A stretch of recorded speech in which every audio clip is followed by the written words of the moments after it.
Hello, नमस्कार, आदाब, सत श्री अकाल और अस्सलाम वालेकुम। मैं मोहम्मद अहमद काज़मी लेकर आया हूँ आपका पसंदीदा कार्यक्रम आपके रूबरू। इस कार्यक्रम में हम आपको जो मुल्क की और दुनिया की बड़ी खबरें होती हैं उसके बारे में, खबर के पीछे की खबर क्या है वो अपने से ज़्यादा जानने वाले लोगों से मदद लेते हैं और समझने की कोशिश करते हैं और आपके रूबरू कराते हैं बड़े लोगों को। आज एक बहुत ही अहम इशू पर मैं बात करने जा रहा हूँ, वो है सिटीजनशिप अमेंडमेंट बिल, जो अभी मिनिस्ट्री कैबिनेट ने जो है वो पास किया है। उसके बाद अभी उसे पार्लियामेंट में जाना है और पार्लियामेंट में चूंकि लोकसभा में तो मेजॉरिटी है, वो कर सकते हैं। आगे क्या होगा, इसकी क्या सूरत बनेगी। मैं इस वक्त शाहिद सिद्दीकी साहब के पास हूँ, जो नई दुनिया, जो एक बड़ा अखबार है, वीकली उर्दू अखबार, उसके एडिटर हैं और एक पूरी ज़िंदगी पत्रकारिता में, हर किस्म की पत्रकारिता, इलेक्ट्रॉनिक और अखबारों के साथ मुख्तलिफ प्लेटफॉर्म पे आप बोलते हैं। आप अक्सर टेलीविज़न चैनल्स पर भी आप देखते होंगे। वेलकम है सर शाहिद सिद्दीकी साहब। आप ये बताइए कि ये जो हमारा मुल्क आज़ादी के बाद सेकुलरिज्म एक इसकी पहचान है और पूरी दुनिया में इस मुल्क के सर पे जो ताज समझा जाता रहा है वो मुख्तलिफ मज़ाहिब एक साथ बराबर के हुकूक के साथ रहने के लिए जो कॉन्स्टिट्यूशन ने हमें दिया है, उसके साथ अभी मौजूदा हुकूमत ने जिस तरह से सिटीजनशिप अमेंडमेंट बिल लाए हैं, जिसमें ये कहा है कि जो बांग्लादेश, अफगानिस्तान या पाकिस्तान से आए हुए गैर मुस्लिम हैं उनको सिटीजनशिप दी जाएगी। ये जो मुस्लिम और गैर मुस्लिम का फ़र्क इस तरह से बताया गया है, उसके बारे में आपकी क्या राय है? जो जो जो एक तरह से एक नहज, एक रास्ता बनाया जा रहा है किसी ख़ास मंजिल की तरफ ले जाने के लिए। देखिए, ये जो कदम है, मैं समझता हूँ कि आज़ाद हिंदुस्तान की तारीख का ख़तरनाक तरीन कदम है। क्योंकि 1947 में जब हिंदुस्तान आज़ाद हुआ तो हिंदुस्तान के मजबूरन हमने तक़सीम को कबूल किया। चाहे मौलाना आज़ाद थे, चाहे मौलाना हुसैन अहमद मदनी थे, चाहे महात्मा गांधी थे, मुस्लिम लीडर हों, हिंदू लीडर हों, सरदार पटेल हों, सब ने मजबूरन तक़सीम को कबूल किया था। लेकिन जिन्हा की टू नेशन थियरी को, दो कौमी नज़रिए को हमने रद्द किया था, हमने कबूल नहीं किया था। आज क्या है कि ये दो कौमी नज़रिया दो लोगों ने दिया। एक थे वीर सावरकर जो कहलाते हैं, जो एक तरह से आरएसएस और बीजेपी और संघ परिवार के आइडियोलॉग हैं, जिन्होंने शब्द हिंदुत्व दिया। और दूसरी तरफ मोहम्मद अली जिन्ना जो पाकिस्तान के बानी हैं। दो लोगों ने दो कौमी नजरिए को सामने रखा। दो लोगों ने कहा कि हिंदू और मुसलमान दो अलग अलग कौमें हैं, लेकिन हम जैसे लोग हमेशा कहते आए कि दो मुल्क हो सकते हैं, हिंदुस्तान पाकिस्तान, दो कौमें नहीं है। मैंने पाकिस्तान में जाके ये बात हमेशा कही कि जब तक आप दो कौमी नजरिए को खत्म नहीं करेंगे, हिंदुस्तान पाकिस्तान के बीच ताल्लुकात ठीक नहीं हो सकते। लेकिन आज जब आप ये बिल लाए हैं, कैब यानी सिटीजन अमेंडमेंट बिल, तो आप एक तरह से ये कह रहे हैं कि हिंदुस्तान और पाकिस्तान, हिंदुस्तान मुसलमान और हिंदू दो अलग अलग कौमें हैं। इसलिए हिंदुस्तान जो है वो हिंदुओं के लिए है और पाकिस्तान और बांग्लादेश और अफगानिस्तान मुसलमानों के लिए। यानी वो पाकिस्तान के नजरिए को एक तरह से सपोर्ट कर रहे हैं। पाकिस्तान के नजरिए को नहीं, जिन्हा के नजरिए को।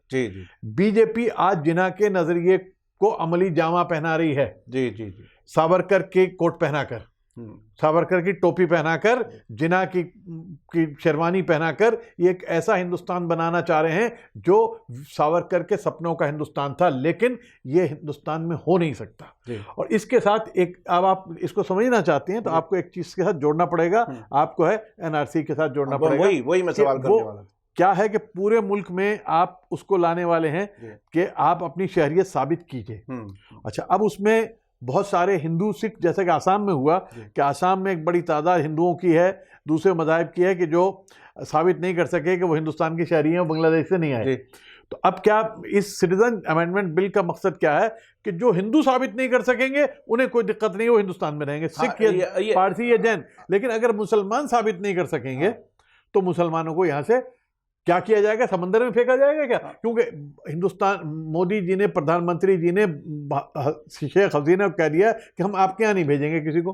हाँ, पाकिस्तान आपको लेगा नहीं। सरकारी सतह पर कभी नहीं कहा गया बांग्लादेश पाकिस्तान लेगा नहीं। हाँ। नहीं कहा गया, उन्होंने कह दिया कि हम नहीं भेजेंगे आपके, हम नहीं भेजेंगे आपके यहाँ, जो आपके यहाँ के हैं हम नहीं आपके, उन्होंने कह दिया कि हम नहीं लेंगे। पाकिस्तान लेगा नहीं, ये लेंगे नहीं तो किस समंदर में डालेंगे क्या?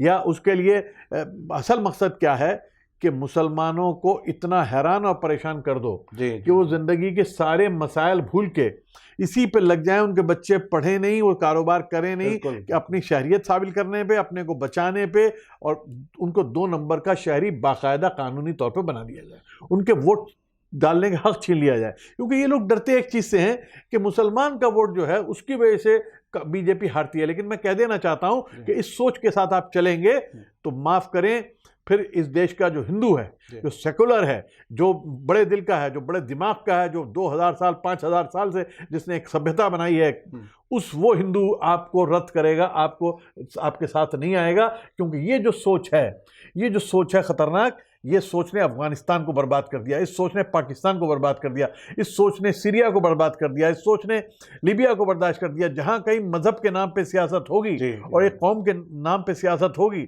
वो मुल्क कभी तरक्की नहीं कर सकता। मुल्क तरक्की वो करता है कि जहां पर सबको साथ लेकर चला जाता है। तो इनका जो नारा था कि सबका साथ, सबका विकास, सबका विश्वास, उसी की आप जड़ें खोद रहे हैं, अपने नारे को दफन कर रहे हैं इस कैप के साथ। अच्छा, जब इस किस्म की हुकूमत है और एक जो हमारा कॉन्स्टिट्यूशन है उसमें सेकुलरिज्म बाकायदा we the people of India से शुरू होता है, ऐसी सूरत में जबकि पूरी दुनिया में हमारी पहचान एक सेकुलर मुल्क की और तमाम मज़ाहिब, तमाम ज़बानों के लोग एक साथ मोहब्बत के साथ रहने की एक तारीख़, लंबी तारीख़ है, तो अब आगे आने वाले वक्त में हिंदुस्तान का क्या चेहरा होगा? क्या ये जो महाराष्ट्र में तब्दीली आई है वो किसी तब्दीली की तरफ, वापसी की तरफ, रिवर्सल की तरफ जाने का कोई इशारा है, या क्या सूरत बनेगी आगे? कोई सूरत नहीं बनेगी। वाज़ेह है कि हिंदुस्तान बज़ाहिर नाम को सेकुलर रहेगा, लेकिन अमलन वो एक ऐसा राष्ट्र बन जाएगा कि जहां पर नफरत की सियासत होगी, और जो हो रही है, और उसका नुकसान। और एक चीज़ और हो रही है कि इक़्तिसादी तौर पे, इकोनॉमिकली हिंदुस्तान जो है बहुत बड़ी इस वक्त एक ऐसे गड्ढे में है जिसमें से निकलना बहुत मुश्किल नज़र आता है। यानी लोग 2020 की बात करते हैं, 2020 एक महीने बाद आ रहा है। ये कहते रहे कि 2020 में हिंदुस्तान एक सुपर पावर बन जाएगा इकोनॉमिक, लेकिन अफसोस की बात यह है कि आज जब 2020 आ रहा है आपके पास, तो आपने जो 20 साल में हासिल किया था वो खो दिया। आज आप पीछे चले गए, आज आप आगे नहीं जा रहे हैं। तो आज जब पीछे जा रहे हैं तो आप सियासत में, इख्तिदार में कैसे रहेंगे? तो आप इसी तरह के नारों से, इसी तरह की बातों से रहेंगे, जैसा कि सिटीजनशिप अमेंडमेंट बिल आया है, या जो है NRC आया है। इस तरह की जो चीज़ें हैं उनके ज़रिए आप लोगों को उलझाए रखेंगे, यानी 5-10 बरस आप उलझाए रखेंगे। और लेकिन अगर उलझाए रखेंगे, ऐसा ही है कि जैसे मुझे हो जाए कैंसर और मैं जो है, मेरे घर वाले कहें और मेरे कैंसर की वजह से मेरे सिर में दर्द हो, मेरी टांग में दर्द हो, तो वो मुझे टांग के दर्द की दवाई देते रहे, सिर के दर्द, यानी उन्होंने मुझे पेन किलर दे दिया और मैं खुश हो गया, अरे बढ़िया, ये डॉक्टर बड़ा अच्छा है। असल तकलीफ इस डॉक्टर ने जो दवाई दी मुझे, उससे मैं ठीक हो गया, मुझे तकलीफ नहीं हो रही, लेकिन मैं मर जाऊंगा भाई साहब, मैं बचूंगा नहीं। अगर मैं तकलीफ उठाने को तैयार हूंगा तो शायद मैं बच जाऊंगा। तो ये क्या हो रहा है कि हमारा बीमारी है इकोनॉमिक, और ये इलाज कर रहे हैं उसका नफरत और सियासत का। तो ये जो एक राजनीति है, इसने हिंदुस्तान को, मैं समझता हूं कि ये हिंदुस्तान के लिए नुकसानदेह। मुसलमान को नुकसान नहीं होगा इतना, मुसलमान को कैप से इतना नुकसान नहीं होगा, मुसलमान जिसका जितना नुकसान इससे हिंदुस्तान को होगा। तो हिंदुस्तान को ये समझना होगा, हिंदुस्तान की आम लोगों को, जिसमें हिंदू, मुसलमान, सिख, ईसाई, क्रिश्चियन सब हैं, और समझ रहे हैं लोग। देखिए, एक बड़ी तादाद है समझ रही है। ये सियासत की मजबूरी है, नंबर्स नहीं है, लेकिन आज सारी अपोजिशन पार्टियां जो हैं उन्होंने भी इसको वाजे कर दिया, यहाँ तक कि शिवसेना भी कह रही है कि इसका नुकसान है। और आसाम में आप देख लीजिए कि आसाम में 10 बरस लगा के 5,000 करोड़ रुपया आपने लगाया और आप कुछ नहीं कर सके। अब जो 19 लाख लोग जो हैं उसमें 6 लाख लोग गैर मुस्लिम हैं, उनको अगर आप दे भी देंगे सिटीजनशिप, तो बाकी के जो है उनको रहने के लिए जो आप कैंप बनाएंगे, वो कैंपों के ऊपर तकरीबन 20,000 करोड़ रुपया खर्च आएगा, जहां जानवरों की तरह वो रहेंगे और वो आपके ऊपर एक बोझ बन के रहेंगे। आप बांग्लादेश उन्हें नहीं भेज सकते, आप उन्हें म्यांमार नहीं भेज सकते हैं, तो आप उनका क्या करेंगे? क्या आप गैस चैम्बर बनाएंगे यहाँ पर? तो इसलिए बाकी हिंदुस्तान में अगर करना होगा तो उसके ऊपर आपको 3-4 लाख करोड़ रुपया आपको लगाना पड़ेगा एनआरसी करने के लिए। ऐसे हालत में जब मुल्क की हालत, इकोनॉमी बिल्कुल बुरी हालत में है, ऐसे हालत में ये एक और बोझ डाल करके अपने सियासी, और पूरा मुल्क इसी काम पे लगा रहेगा। सब जो हर फर्द को अपने साबित करने के लिए जो खर्चा करना होगा वो अलग होगा, कि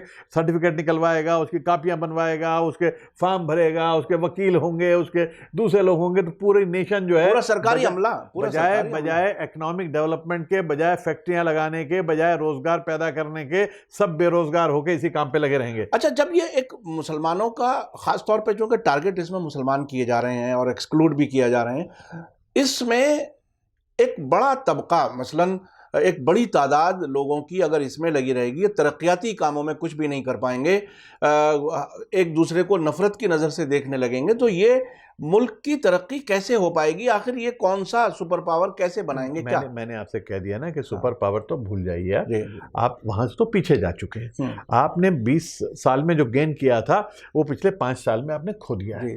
तो इसलिए अब वो तो सिर्फ नारे और बातें और जुमले रह गए। बाकी 2020 में हिंदुस्तान वहां खड़ा है जहां पे 2000 में खड़ा था, तो इसलिए वो तो होने वाला नहीं है। इसीलिए जो पावर में रहना चाहते हैं, देखिए एक बात मैं बताऊं कि जब जब दुनिया में कोई इकोनॉमिक क्राइसिस आता है तो इंतहा पसंद, वो चाहे लेफ्ट के हों चाहे राइट के हों, वो चाहे मजहबी हों चाहे गैर मजहबी हों, वो हावी हो जाते हैं। जर्मनी में 1930 में जो इकोनॉमिक क्राइसिस आया था जबरदस्त, कि लोग ठेले पे पैसे ले जाते थे तो एक सिगरेट का पैकेट लाते थे, नोट इतना घट गया था। तो वो सिचुएशन हिंदुस्तान में आ रही है, और इसीलिए हिटलर आया, क्योंकि उसने डाइवर्ट कर दिया नेशन को, कि मैं नेशन को बचा लूंगा सारा यहूदियों की वजह से। तो यहूदियों को निशाना बनाओ, यहूदियों को मारो। यहूदी मरे, लेकिन यहूदी आसमान पे भी पहुंच गए, आज दुनिया पे राज करते हैं। तो जितना मारोगे आप, उतना ही आदमी उभरता है। तो आज अगर ये सब कुछ लोग ये समझते हैं कि यहाँ पे अक़लियतों को निशाना बनाकर वो कुछ अपना फ़ायदा उठा लेंगे, वक्ती तौर पे फ़ायदा उठा सकते हैं, शायद इलेक्शन जीत लें एक आध और नफरत की बुनियाद पे, लेकिन हिंदुस्तान का इतना भारी नुकसान होगा कि हिंदुस्तान के लिए फिर खड़ा होना बड़ा मुश्किल हो जाएगा। आज हमारा कंपटीशन चाइना से है, चाइना तेज़ी से आगे जा रहा है, हम चाइना के बराबर थे। आज हम चाइना पिछले 10 साल में यूं चला गया, हम यहां तक आए, और यहां से भी अब हम नीचे वापस लौट रहे हैं। हम एक स्लिपरी ग्राउंड पे हैं, हम नीचे की तरफ जो है स्लिप कर रहे हैं। हिंदुस्तान आगे नहीं बढ़ रहा, इसलिए आप भूल जाइए आप इकोनॉमिक सुपर पावर। अब तो ये सवाल ये है कि हिंदुस्तान में हमारी इख्तिसाद, हम लोगों को प्याज कैसे खिलाएंगे, सर्वाइवल भी होगा कि अब प्याज का सवाल रह गया। आप घूम फिर के आ गए प्याज के ऊपर, कि प्याज खाने को नहीं है। और हमारी जो महारानी है वो कहती है कि मैं तो प्याज खाती नहीं, तो भैया तुम कल को चीनी महंगी हो जाओगे, आप कहा कि मैं तो मुझे तो डायबिटीज है, मैं तो चीनी खाती नहीं। हमारे सारी आधी कैबिनेट को डायबिटीज है, आधी पार्लियामेंट को डायबिटीज है, इसलिए हमें तो मसला ही नहीं, इसलिए भूल जाओ चीनी के मसले को, चीनी महंगी हो रही है तो होने दो। तो ये जो रवैया है, ये रवैया उस शुतुरमुर्ग की तरह से है, ऑस्ट्रिच की तरह से है, कि जो आंखें बंद करके रेत में सर दे लेता है और समझता है कि मुसीबत भाग जाएगी। नहीं, वो आके तुम्हें खा जाएगी, वो शुतुरमुर्ग को खा जाएगी। मुसलमान को इतना नुकसान नहीं होगा जितना हिंदुस्तान को होगा अगर आपने आंखें नहीं खोली और इस तरह के फालतू चीज़ों में उलझने के बजाय इकोनॉमिक डेवलपमेंट और सोशल स्टेबिलिटी, देखिए सोशल स्टेबिलिटी के बगैर, यानी समाजी जो अमन है और शांति है, उसके बगैर इकोनॉमिक डेवलपमेंट नहीं हो सकता। उसके बगैर इन्वेस्टमेंट नहीं आएगा बाहर से। बाहर से इन्वेस्टमेंट कब आएगा? जब लगेगा हिंदुस्तान में शांति है, अमन है। ये अच्छा, ये जो इंटरनेशनल प्लेयर्स जो इन्फ्लुएंस करते हैं, उनसे कहीं ना कहीं हमारे आरएसएस बीजेपी का भी एक नज़रिया मिलता है और उनके साथ ही मिलकर के कारोबार भी किया जा रहा है। क्या कोई फॉरेन इंटरफेरेंस या मशवरे हैं? जो ऐसा भी सुनने में आता है कि हमारी मिनिस्ट्रियों तक में भी कुछ कमरों में बैठ गए हैं आकर के विदेशी, क्या उसका कहीं कोई असर है? ये क्या? वो मैं कह नहीं सकता कि क्या है, लेकिन क्योंकि मुझे अंदर का नहीं, मैं सरकार के अंदर नहीं हूँ, मुझे नहीं मालूम कि सरकार के अंदर क्या है। लेकिन एक चीज़ है कि बहुत सारी आवाज़ें सुनने को मिलती हैं जो कहती हैं कि हम फला मुल्क जैसा, फला मुल्क है, एक मुल्क है वेस्ट एशिया में जो बड़ा ख़तरनाक है, वो समझते हैं बड़ा तरक्की कर रहा है, वहाँ शांति है ही नहीं। कहते हैं हम अपने देश को उस जैसा बनाएंगे, तो वो तो मुसलसल तकलीफ में है, वहां पे कोई शांति अमन नहीं है, तो उस जैसा बना के आप बर्बाद करोगे। क्योंकि अगर आप उस जैसा बनाओगे तो जैसा वहां पे एक मुसलसल एक जंग चल रही है, तो आप क्या सिविल वॉर करना चाहते हो? यहाँ पे नहीं। हिंदुस्तान में हम हिंदू और मुसलमान इकट्ठे होके मिलकर रहेंगे, मिलकर रहे हैं, हजारों बरस से रहे हैं। हुकूमतें आती रहीं जाती रहीं, पठान आए, मुगल आए, तुर्क आए, अंग्रेज आए, राजा आए, कांग्रेस आई, दूसरे आए, लेकिन हिंदू और मुसलमान जो है उसके बीच फर्क नहीं हुआ। सिख और ईसाई हम मिलकर हैं और मिलकर रहेंगे। कितनी हुकूमतें कितनी भी कोशिश कर ले वो नहीं होने वाला। जी। बहुत बहुत शुक्रिया शाहिद सिद्दीकी साहब, आपने बहुत ही तफसील से और इन डेप्थ इंफॉर्मेशन दी हमारे व्यूवर्स को। और ये बात सही है, और इससे बेहतर कोई और बात हो नहीं सकती कि पूरे मुल्क की तरक्की सभी मज़ाहिब के लोग, सभी लोग मिलकर के कर सकते हैं, तभी आगे बढ़ सकता है मुल्क, और तभी हमारे मुल्क का नाम पूरी दुनिया में रोशन रह सकता है। इसी के साथ मुझे दीजिए इजाज़त। धन्यवाद, शुक्रिया। जय भारत, जय हिंद।